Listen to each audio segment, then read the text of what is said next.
मेरे 2 जेठ थे, साथ में एक देवर भी थे, मारे पीटे भी, छेड़खानी भी की। जो लोग जबरदस्ती कर रहे हैं उनको भी दोषी हैं, उनको सजा दी जाए। जबरदस्ती हमारा थरिया बर्तन सब उठा के बाहर फेंक दिए। बस्ती पुलिस का गजब कारनामा। पीड़िता अगर कम पढ़ी लिखी हो तो तहरीर से निकलवा देते हैं कुछ लाइन। नमस्कार, मैं शिवम मिश्रा और आप देख रहे हैं खबर ज्ञान तक न्यूज। हर खबर पर नजर। ब्रेकिंग न्यूज बस्ती यूपी। बस्ती पुलिस का गजब कारनामा। पीड़िता अगर कम पढ़ी लिखी हो तो तहरीर से निकलवा देते हैं कुछ लाइन। तहरीर को देखते ही साहब कह देते हैं, यह सब क्या लिख कर लाए हो, ऐसे नहीं ऐसे लिखो। पीड़िता नीलम देवी ने पुलिस के ऊपर लगाए आरोप। कहा साहब ने कहा छेड़खानी वाली लाइन हटा दो। पुलिस ने अपने हिसाब से तहरीर लिखवाकर मामूली धाराओं में मामले को किया रफा दफा। पीड़िता नीलम देवी को दबंगों ने जमकर मारा पीटा, उठाकर जमीन पर पटक दिए और प्राइवेट पार्ट के साथ छेड़छाड़ किए। पीड़िता नीलम देवी पहुंची पुलिस अधीक्षक कार्यालय, लगाई जान माल की गुहार, मांगा न्याय। दबंगों द्वारा मारते पीटते हुए वीडियो हुआ वायरल। महिला को आई है गंभीर चोटें, नहीं कराया गया मेडिकल। मामला गौर थाना क्षेत्र सिद्धौर गांव का है। था सर, चल रहा था काफ़ी दिनों से जमीन को लेकर। बाद में जब निपटारा खलास ख़त्म नहीं हुआ, 145 धारा हुआ था साहब, अब ख़त्म नहीं हुआ। उसके बाद हमारे भाई साहब जबरदस्ती हमारा थरिया बर्तन सब उठा के बाहर फेंक दिए। सुबह में हम गए तो उनसे बोले तो मारने के दौड़े, गाली दिए। बाद में मैं 112 नंबर फ़ोन किया, 112 नंबर 7 बजे आई। सुबह में 7 बजे आने के बाद वो बोले थाने पे आओ। उसके बाद हम थाने पे चले गए। थाने पे जाने के बाद इधर घर में हम पलाई ला के रखे थे, 10 साल पहले का पलाई था। उसके बाद भाई साहब लोग ने ज़बरदस्ती से वो भी निकाला हमारे घर में से। बाद में हमारी वाइफ बोली कि सभी लोगों का है इसमें।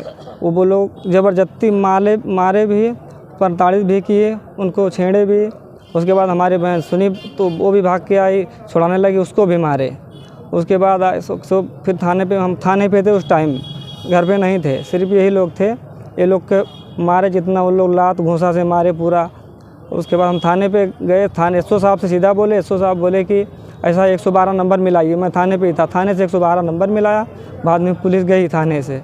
उसके बाद वहाँ गए तो हमको भी बैठाए और उनमें में से फरीक को किसी को नहीं लाए, सिर्फ 2 फरीक को लेके आए। दोनों भाई को बड़े छोटे को भी नहीं लेके आए। उसके बाद मुकदमा दर्ज किए। मुकदमा दर्ज करने के बाद 151 में सिर्फ हम 3 लोगों को भेज दिए। वो एक भाई को लाए भी नहीं उसको। उसके बाद हरैया भेजे, वो छोटा भाई हरैया जमानत कराया बड़े भाई को। खुद एक मुजरिम था वो एक मुजरिम को बरी करवाया हरैया से। और उसके बाद वहाँ से छोड़ दिया गया और हमारा लिख के। लेकिन वो लोग घूम रहे हैं। घर आए फिर मारने के लिए धमकी दे रहे थे। हम बहुत परेशान थे और रात को ही हमारे बीवी बच्चे बस्ती आए। उसके बाद मैं भी आया सुबह में। इसमें आपकी मांगे क्या है? आप क्या चाहते हैं? हम चाहते हैं जो लोग जबरदस्ती कर रहे हैं उनको भी दोषी हैं, उनको सजा दी जाए। आपका क्या नाम? मेरा नाम अजय कुमार सना परिपूजन। क्या नाम है आपका? नीलम। क्या मामला है? मामला छेड़खानी का है। कौन लोग किए? छेड़खानी मेरे 2 जेठ थे, साथ में एक देवर भी थे, मारे पीटे भी, छेड़खानी भी किए। किसके साथ? मेरे साथ। तो जब आप थाने पे गई थी तो वहाँ से क्या कार्रवाई हुई? थाने पर गए तो हमने बोला ऐसी ऐसी बात है, तो बोले कि ठीक है आपका हो जाएगा, 5000 रुपये दे दीजिए। हम बोले कि हम गरीब घर के हैं, पैसा है नहीं मेरे पास। उसके बाद छेड़खानी हटवा कर अपने हिसाब से वो लिखे।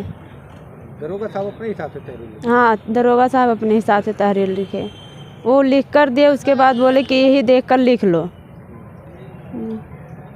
आपका क्या नाम है? नीलम। ग्राम? सिद्धौर। थाना? गौर। ये मामला कब का है?